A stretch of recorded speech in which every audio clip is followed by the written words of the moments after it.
ಹಾಗಾದರೆ ಈ ಬದಲಾವಣೆ ಆಗೋದು ನಿಶ್ಚಿತ ನಿಮ್ಮ ಪ್ರಕಾರ? ಅದು ನಿಮಗೆ ನಿಮ್ಮ ರಾಜಕೀಯ ಅನುಭವದಲ್ಲಿ ಕಾಣಿಸ್ತಾ ಇದೆ. ಚಲನವಲನಗಳು ಆರಂಭವಾಗಿದೆಯಾ? ಅಲ್ಲಲ್ಲ, ಈಗ ಬದಲಾವಣೆಗಳು ಯಾವುದು ಬದಲಾವಣೆ? ಸಂಪುಟದ ಬದಲಾವಣೆ ಅಂತ ನಾನು ಅರ್ಥೈಸ್ಕೊಂಡು ಹೇಳ್ತೀನಿ ನಿಮಗೆ. ಇನ್ನು ಕೆಲವು ಜನ KPCC ಬದಲಾವಣೆ ಅಂತ ಅರ್ಥೈಸ್ಕೊಂಡು ಹೇಳ್ತಾರೆ.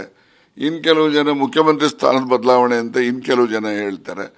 ಅದರಿಂದ ಬದಲಾವಣೆಗಳು ರಾಜಕಾರಣ ಅಂತಕ್ಕಂಥದ್ದು ನಿಂತ ನೀರಲ್ಲ, ಅದು ಅರಿತಕ್ಕಂಥದ್ದು.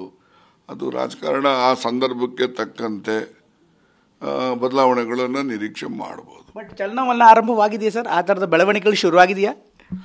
ಈಗ ಬೆಳವಣಿಗೆಗಳು ಸಿದ್ದರಾಮಯ್ಯನವ್ರು ಮುಖ್ಯಮಂತ್ರಿ ಆದ ಮೊದಲನೇ ದಿವಸದಿಂದನೂ ಇದ್ದಾವೆ. ಏನು ಅವರೇನು ಸುಮ್ಮನೆ ಮುಖ್ಯಮಂತ್ರಿ ಆಗ್ಬಿಟ್ರ? ಬಂದರು, ಅವರೆಲ್ಲ ಅಬ್ಸರ್ವರ್ಸ್ ಬಂದರು, ಒಪಿನಿಯನ್ ತೊಗೊಂಡ್ರು, ಎಲ್ಲರ ಹತ್ರನೂ ಬರೆಸ್ಕೊಂಡ್ರು, ಅಂತಿಮವಾಗಿ ಅವರೇ ಎಣಿಸಿದ್ರು. ಎಣಿಸಿದ್ದಾದ್ಮೇಲೆ ಅದೆಲ್ಲ ಅವತ್ತಿಂದನೇ ಅಲ್ವಾ.